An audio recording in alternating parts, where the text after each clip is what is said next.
आज हम आपको सिखाएंगे डिवाइडेड बाय 7 ट्रिक मेथड।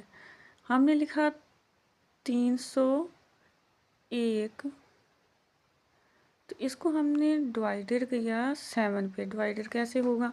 हमने 30 में से 2 को मल्टीपल की माइनस किया तो आ गया 28। 28 को 4 पे 7 पे डिवाइड किया तो आ गया 4। फिर हमने 2 और 1 को आपस में प्लस किया तो आ गया 43। आप लोग 7 से डिवाइडेड करके देख सकते हैं, इसका जवाब 43 ही आएगा। उसके बाद ये हमने 16 में से 2 को निकाला तो आ गया 14। अब हमने 7 से काट दिया तो 2 आया। उसके बाद हमने 1 और 2 को आपस में प्लस किया तो 3 आया।